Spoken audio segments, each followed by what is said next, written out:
Diz assim a partir do versículo 1: Então disse Eliseu: ouvi a palavra do Senhor, assim diz o Senhor: amanhã, quase a este tempo, haverá uma medida de farinha por um ciclo e 2 medidas de cevada por um ciclo, à porta de Samaria. Porém o capitão, em cuja mão o rei se encostava, respondeu ao homem de Deus e disse: eis que ainda que o Senhor fizesse janelas nos céus, poder-se-ia fazer isso? Ele diz: eis que o verás com os teus olhos, porém disso não comerás. E 4 homens leprosos estavam à entrada da porta, os quais disseram uns aos outros: para que estaremos nós aqui até morrermos? Se dissermos: entremos na cidade, há fome na cidade e morreremos aí. Se ficarmos aqui, também morreremos. Vamos nós, pois, agora e passemos ao arraial dos sírios. Se nos deixarem viver, viveremos. E se nos matarem, tão somente morreremos. E levantaram-se ao crepúsculo para irem ao arraial dos sírios. E chegando à entrada do arraial dos sírios, eis que não havia ali ninguém, porque o Senhor fizera ouvir no arraial dos sírios ruído de carros, ruídos de cavalos, como o ruído de um grande exército, de maneira que disseram uns aos outros: eis que o rei de Israel alugou contra nós os reis dos heteus e os reis dos egípcios para virem contra nós. Por isso se levantaram e fugiram no crepúsculo e deixaram as suas tendas, os seus cavalos, os seus jumentos e o arraial como estava, e fugiram para salvarem a sua vida. Chegando, pois, esses leprosos à entrada do arraial, entraram numa tenda e comeram, beberam e tomaram dali prata, ouro e roupas, e foram e os esconderam. Então voltaram e entraram em outra tenda, e dali também tomaram alguma coisa e a esconderam. Então disseram uns para os outros: não fazemos bem, este dia é dia de boas novas, e nos calamos. Se esperarmos até a luz da manhã, algum mal nos sobrevirá. Por isso agora vamos e o anunciaremos à casa do rei. Vieram, pois, e bradaram aos porteiros da cidade, e lhes anunciaram, dizendo: fomos ao arraial dos sírios, e eis que lá não havia ninguém, nem voz de homem, porém só cavalos atados, jumentos atados, e as tendas como estavam. E chamaram os porteiros e os anunciaram, e o anunciaram dentro da casa do rei. E o rei se levantou de noite e disse aos seus servos: agora vos farei saber o que é que os sírios nos fizeram. Bem sabem eles que esfameados estamos, pelo que saíram do arraial a esconder-se pelo campo, dizendo: quando saírem da cidade, então os tomaremos vivos e entraremos na cidade. Então um dos seus servos respondeu e disse: tomem-se, pois, 5 dos cavalos que restam aqui dentro. Eis que são como toda a multidão dos israelitas que ficaram aqui. Eis que são como toda a multidão dos israelitas que já pereceram. E enviemo-los e vejamos. Tomaram, pois, 2 cavalos de carro, e o rei os enviou com mensageiros após o exército dos sírios, dizendo: ide e vê. E foram após eles até o Jordão, e eis que todo o caminho estava cheio de roupas e de aviamentos que os sírios apressadamente lançaram fora. E voltaram os mensageiros e o anunciaram ao rei. Então saiu o povo e saqueou o arraial dos sírios, e havia uma medida de farinha por um ciclo e 2 medidas de cevada por um ciclo, conforme a palavra do Senhor.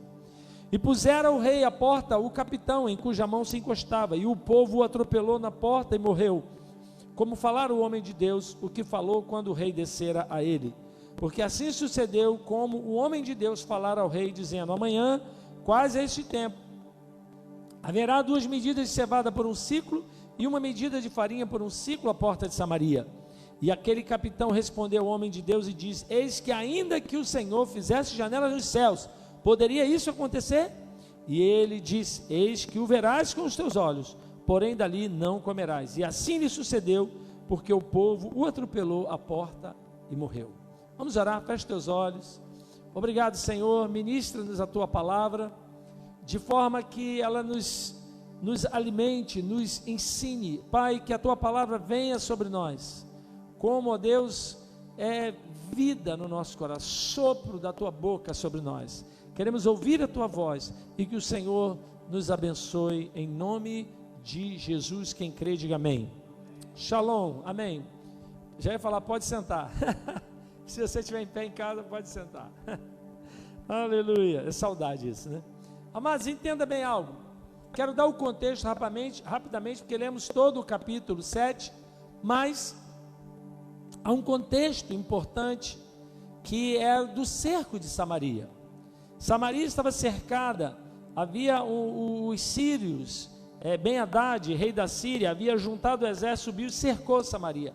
Então houve um cerco, de forma que nada entrava e nada saía. Os sírios estavam isolados,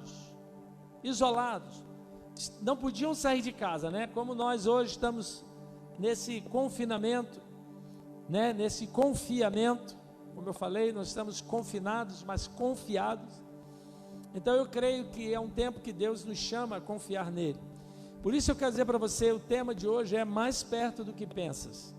Ontem, quem estava acompanhando a live ontem, e aquilo me tocou muito, por isso eu estou até compartilhando essa palavra, porque ontem, quando estava durante o dia meditando nessa palavra, meditando nisso, para a palavra que eu ia trazer na live, veio essa situação de uma mudança repentina, algo que não era e que se fez.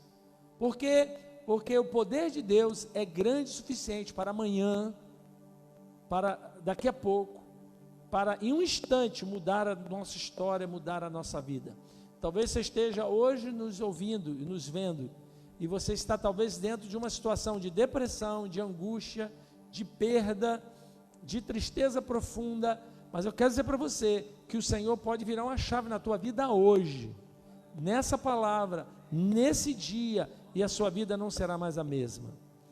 Deus pode mudar o seu casamento, Deus pode mudar a vida de uma pessoa, Deus pode mudar a tua história, Deus pode fazer com que tudo mude, e isso nós vimos aqui.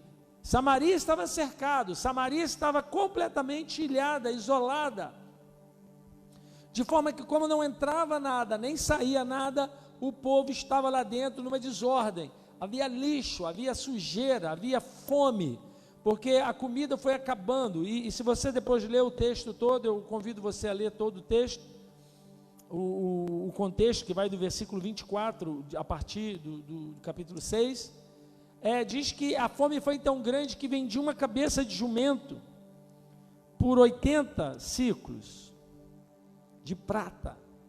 Uma cabeça de jumento devia ser uma cabeça de jumento magro. Por quê? Porque o bicho não comeu, morreu de fome. E aí quando destrinchava o animal, alguém comprava por 80 ciclos de prata uma cabeça de jumento. Você está servido uma cabeça de jumento? Ninguém quer isso. Mas o povo estava desesperado. Eles chegaram a vender a quarta parte de um cabo de cebola virgem por 5 ciclos de prata. Outros falam que era, outra versão diz esterco de pombo, esterco de andorinha. Eles comiam, então a fome tão grande que uma mãe chegou a oferecer o seu filho para comerem hoje, e amanhã comeu o outro, e elas comeram o primeiro filho, e no outro dia a mãe não quis comer. Então, estava vendo o canibalismo dentro da cidade, estava vendo uma situação terrível. Sabe por quê? Por causa do juízo de Deus que veio sobre aquele povo, veio sobre aquela terra, por causa da idolatria, por causa da feitiçaria, por causa da desobediência, da rebelião a Deus, deles não guardarem os mandamentos do Senhor. Se você tem acompanhado as nossas mensagens, você está vendo que está vendo uma sequência, o Espírito Santo está falando algo, amém? Nós falamos já há algum tempo atrás sobre a idolatria, numa quinta-feira, falei sobre isso, né? Tirando a idolatria de nós. Então há um juízo de Deus sobre aquele povo, havia um juízo de Deus sobre aquele povo, por causa exatamente disso. Por isso eles foram cercados, e Eliseu, que era o profeta, ele estava nos montes. Eliseu havia alertado, havia repreendido o rei, mas ele não havia dado ouvidos. As pessoas não se converteram, as pessoas não clamaram a Deus, as pessoas não se arrependeram, elas não buscaram o Senhor, a ponto de uma mãe comer o seu filho, ao invés de orar a Deus e pedir. Um povo que já experimentou maná, que já experimentou tanta provisão de Deus.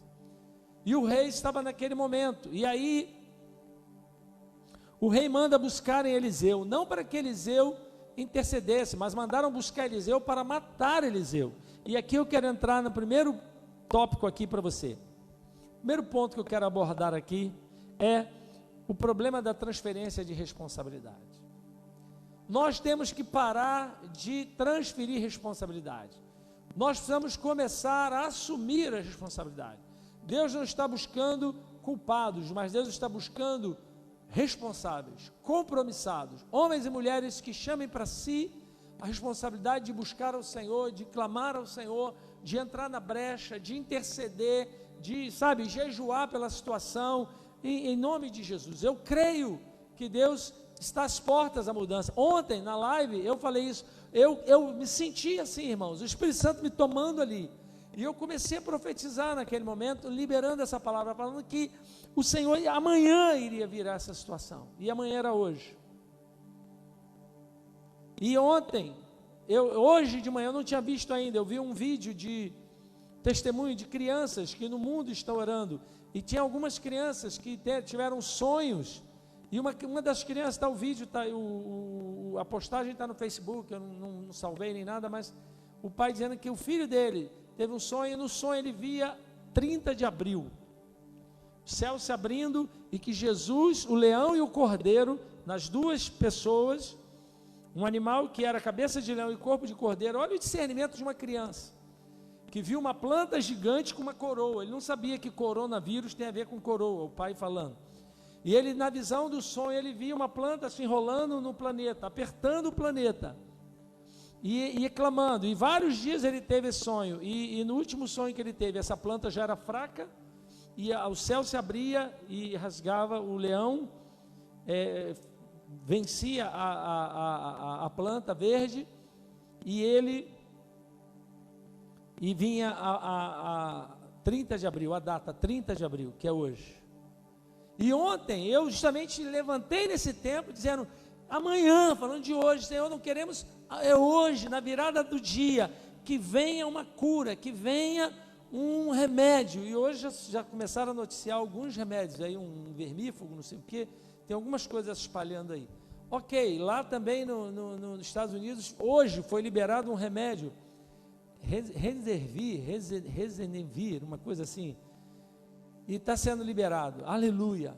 Mas o que eu quero dizer para você, aqui, nessa situação, é que nós não podemos transferir a responsabilidade. O rei, era o rei, e ele transferiu, disse, eu vou matar Eliseu, e nisso que ele manda buscar Eliseu dá essa palavra profética, dizendo, amanhã, por essas horas, haverá comida suficiente, haverá pão suficiente para toda a cidade, todo mundo vai comer. Essa é a tradução.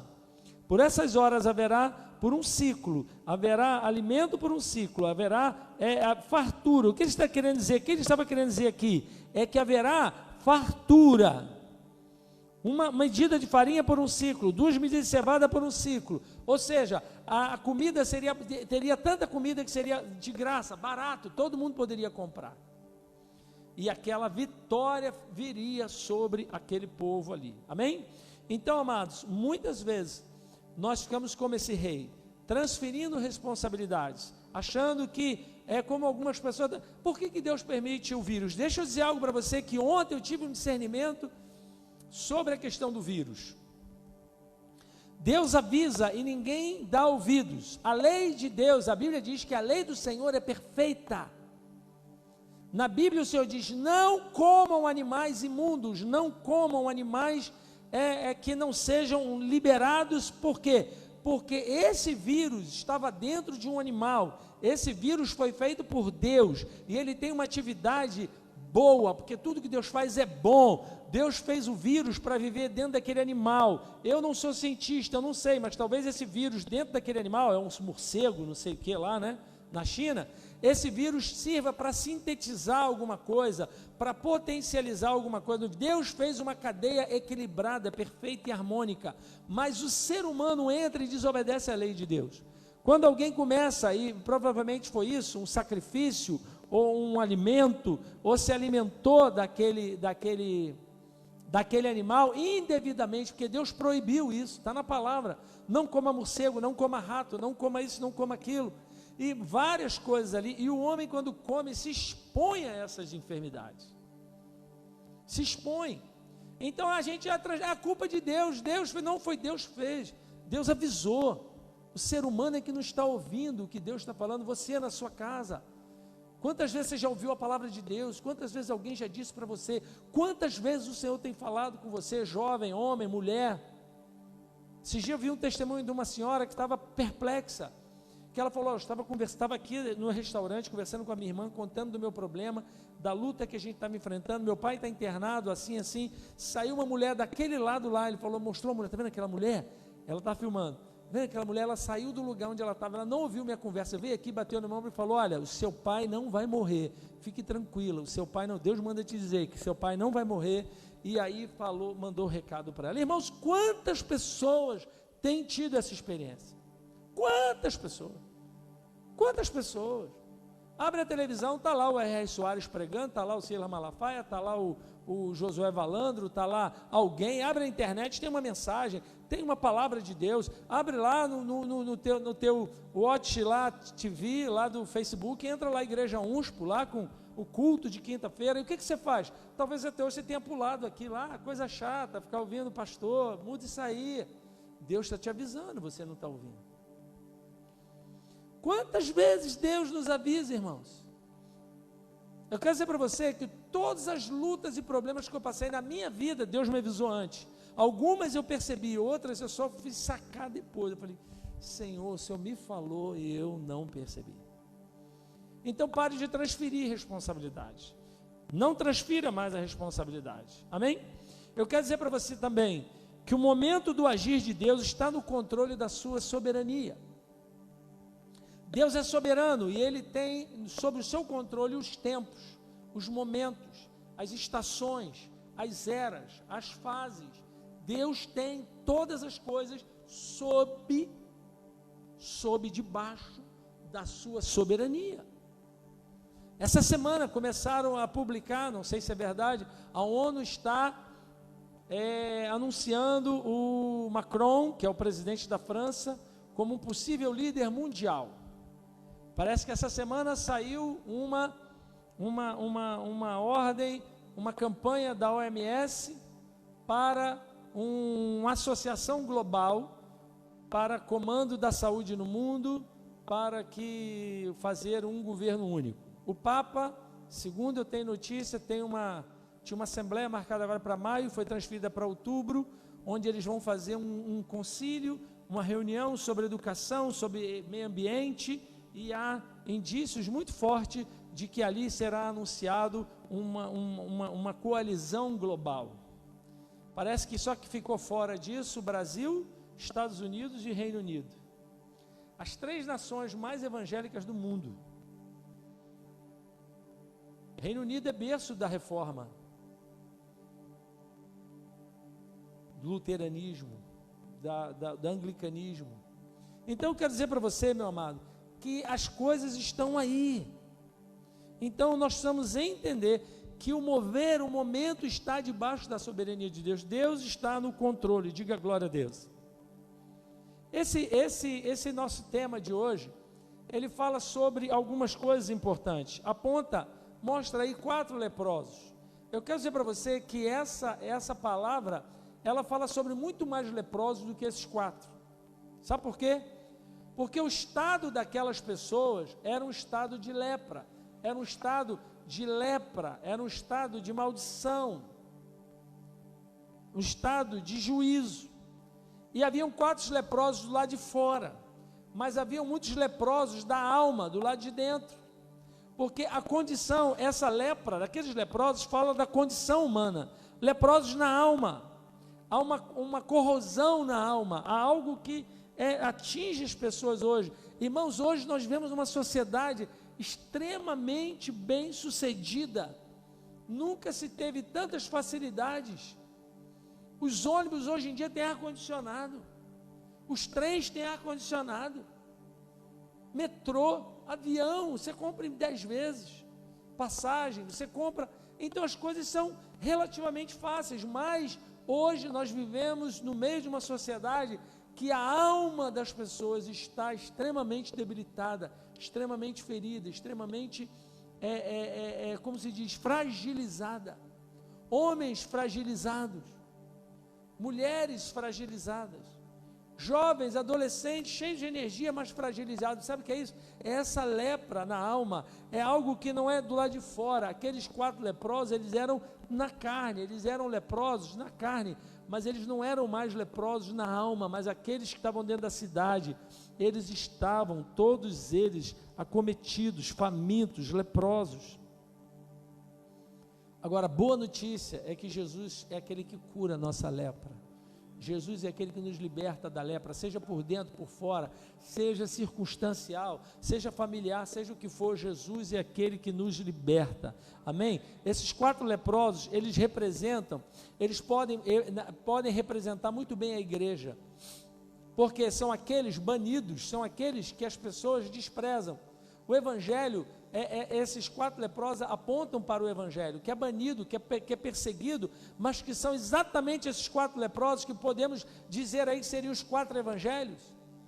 Por quê? Porque eles trazem a boa nova que a apóstola falou há pouco, que elas estavam conversando sobre a novidade, que há uma novidade. Quer dizer para você que há uma novidade, há uma boa nova que talvez você não conheça. E eu não estou falando só da salvação, porque eu sei que eu estou falando para crente também, mas eu estou falando de boa nova na tua vida, de transformação, de libertação, de coisas boas que Deus está fazendo e que você precisa ver.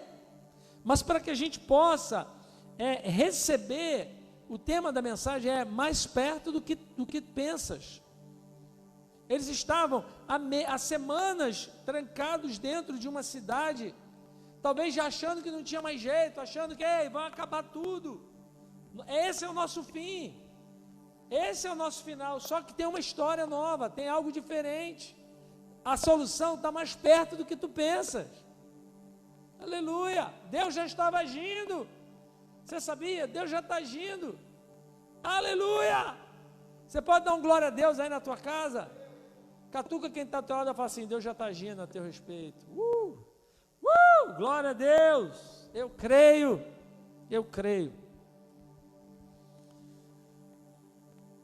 E esses 4 leprosos apontam também para 4 atitudes que nós precisamos ter, que revelam e manifestam em nós o agir de Deus. A primeira delas é fé. Diga fé.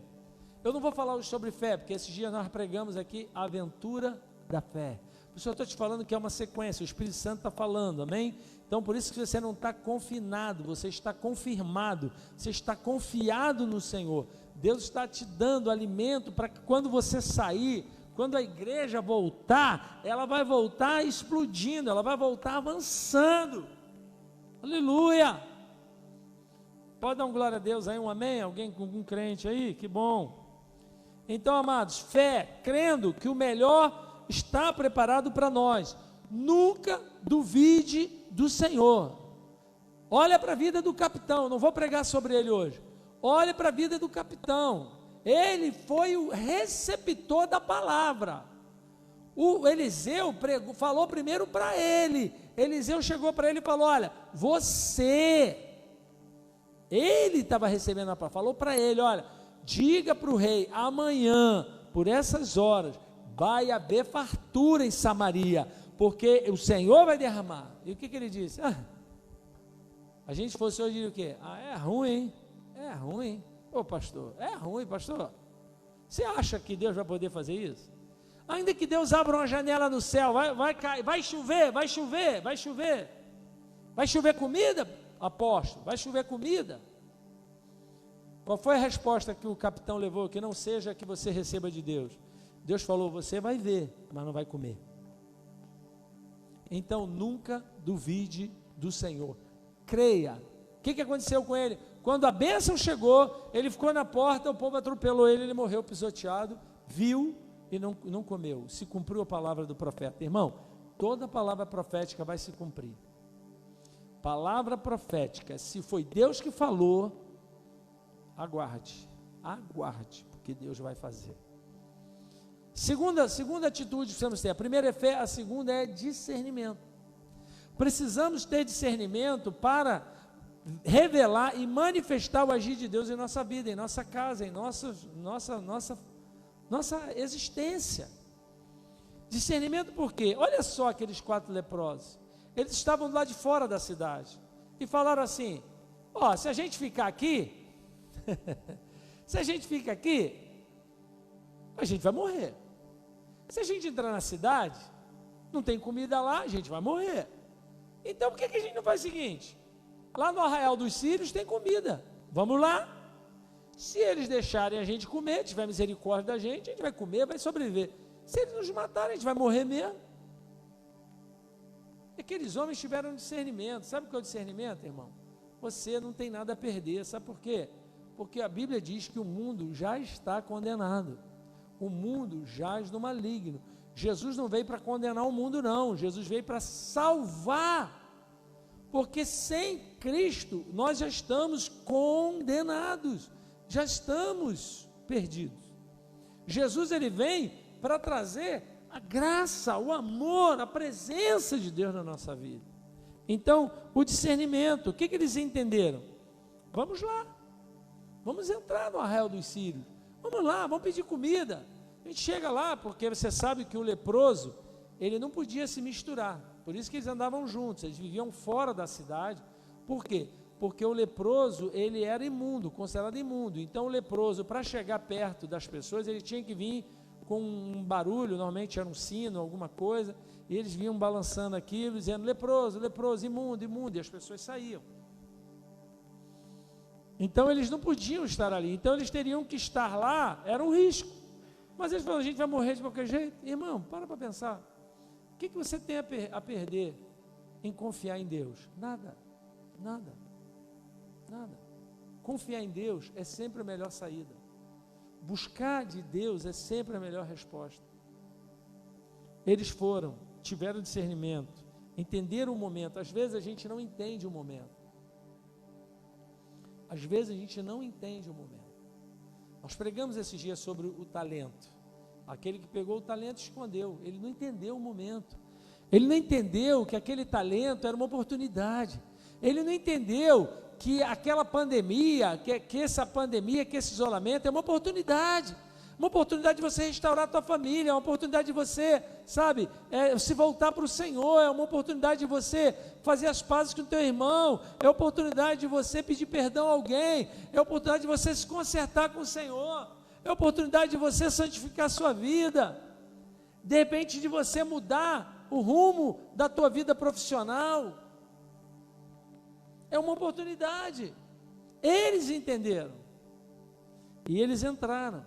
Amém? E aí eles manifestam a terceira atitude que eles tiveram, que foi uma atitude de coragem. Coragem. Porque eles foram. Irmão, uma coisa é morrer ali, outra coisa era morrer na mão dos inimigos. Então não é tão fácil. Mas eles foram corajosos. Eles foram corajosos, eles se dispuseram. Coragem tem muito a ver com iniciativa, sabe? Com disposição. A pessoa corajosa, ela é uma pessoa disposta, é disposição para buscar uma mudança, mesmo que precise correr riscos. Mesmo que precise correr riscos. Às vezes Deus fez você perder o emprego nessa pandemia para você criar coragem e abrir um negócio. Quem sabe? Eu creio. Deus pode te dar uma ideia e você pode abrir um negócio e quem sabe uma pizzaria delivery e daqui a pouco você tem uma rede, ou tem uma só, mas se mantém, se sustenta com ela. Ou quem sabe alguém que comece a fazer alguma coisa. Alguém que nessa época começou a fazer máscara, né? E aí depois vai fazer roupa de cama, roupa de banho, não sei. Você entender que você tem que ter coragem. Precisamos ter coragem, irmãos. Sabe, a fé no Senhor precisa nos encher de coragem, de disposição. Na vida é preciso correr risco para mudar as circunstâncias. Na vida é preciso correr risco para mudar as circunstâncias. Se seguimos sempre o mesmo caminho, sempre chegaremos no mesmo lugar. Se você faz sempre o mesmo caminho, você vai sempre ter a mesma paisagem e vai chegar sempre no mesmo lugar. Então, se você quer mudar a sua vida, esse é um excelente momento. Esse é um excelente momento de trazer mudança, coragem para aceitar desafios e viver pela fé. Tinha muita gente que estava muito confortável com a sua vida toda estabilizada, toda organizada, toda centralizada em si mesmo, no seu eu, na sua condição, talvez no seu bom emprego, talvez no seu bom negócio, talvez na sua boa conta. E agora? E agora? Então, é o desafio de viver pela fé. O que é viver pela fé? Depender de Deus. Eu não estou falando para você largar emprego, para você fazer loucura, não, eu estou falando para você viver pela fé, viver pela fé. E eu quero começar a terminar aqui, dizer para você o seguinte: quando eu e a apóstola íamos ser missionários, estávamos fazendo seminário, estávamos com tudo preparado para ir para o campo missionário, lá no Roraima, e uma das coisas que para mim, e eu estou sendo sincero, uma das coisas que para mim me impulsionava para ir para o campo missionário é que eu dizia assim: como missionário eu vou viver pela fé, e se eu vou viver pela fé, é Deus que vai me suprir. Então, se eu passar necessidade, não é vergonha para mim, porque eu estou vivendo pela fé, e eu vou viver pela fé. E aí, quando não foi possível, né, a gente entendeu por um processo que eu não vou falar aqui, mas só para você entender, queriam que a gente negasse a fé para ser missionário. Eu falei: peraí, aí não vou assinar essa declaração de fé aí. Mas isso é um outro detalhe. E a gente não foi. Eu falei: e agora? Agora eu ia viver pela fé, agora a responsabilidade é minha. E eu busquei muito o Senhor falou para mim assim: ô meu filho, não é só o missionário que vive pela fé. Todo crente precisa viver pela fé. Todo aquele que quer caminhar comigo tem que viver pela fé. E eu falei: uau! Então eu era advogado que vivia pela fé. Eu era um corretor de imóveis que vivia pela fé. Então eu falei: então amém. Só que depois, de novo, Deus quebrou meu plano. Quando estava tudo preparado, escritório top, montado, eu falei: agora eu vou arrebentar. Deus falou: agora fecha e vai ser integral na obra. Eu falei: como assim? Não tem nem salário? Eu falei: então, é viver pela fé. Você não depende de mim quando você vende um imóvel? Eu falei: claro, eu oro, jejuo, mesma coisa. Se eu te supro aqui como corretor, eu vou te suprir como pastor. Então, irmãos, entenda bem, isso é preciso o quê? É preciso coragem, é preciso disposição, é preciso desprendimento. Posso ouvir um amém? Amém. E para terminar, já pode vir para cá, equipe. Para terminar, o último ponto, a quarta atitude, que seria o quarto leproso aí, simboliza, é preciso gratidão. Aqueles leprosos, eles foram pessoas gratas. Eles tiveram discernimento quando eles entenderam também que eles não podiam guardar só para si. Eles tiveram coragem de voltar lá e anunciar ao rei, porque o rei podia tê-los como espiões e matá-los. Mas eles levaram a mensagem. Mas eles, sobretudo, foram agradecidos. Eles entenderam: nós não podemos negligenciar. Deus está nos abençoando, então nós estamos repartindo. Eu quero dizer para você que a gratidão nos leva à celebração e a repartir. A tua gratidão a Deus vai te levar a celebrar, mas também vai te levar a repartir, a dar, a contribuir, amém? Se você é grato, toda pessoa que é grato a Deus, ela celebra, ela canta, ela louva, ela ora, ela agradece, mas ela também reparte, ela dá, ela serve, ela se lança como um instrumento de Deus. Então aqueles 4 leprosos, desprezados, aqueles 4 que eram banidos da cidade, agora eles foram a resposta para aquela cidade. Eu quero dizer para você, meu irmão, que pode ter pessoas que desprezam você, que talvez na sua família, no seu trabalho, porque você é um crente, porque você é alguém que não acredita, não caminha como o mundo caminha, ou porque não acredita naquilo que as pessoas acreditam, você seja discriminado. Mas o importante é você saber que Deus usa você e que você tem uma boa notícia, e você não pode se calar. A igreja não pode se calar. Nós temos que anunciar. Isso faz parte da nossa devoção, isso faz parte do nosso amor ao Senhor. Se nós amamos ao Senhor verdadeiramente, nós vamos celebrar, vamos prestar culto ao Senhor, mas também vamos repartir com quem tem menos, vamos repartir com aquele que não conhece a palavra, vamos servir ao Senhor, seja com nossos dízimos, ofertas, primícias, ou seja também com a doação, seja ajudando no campo missionário, levando a palavra, entrando lá na internet, compartilhando, comentando. Amados, é isso, o Senhor nos chama para essa atividade. Isso faz parte da nossa gratidão, faz parte do nosso culto racional que a Bíblia fala. Amém? Então vamos agora louvar ao Senhor. Daqui a pouco eu volto, a gente vai orar hoje pela sua vida, pela sua casa, abençoando você em nome de Jesus.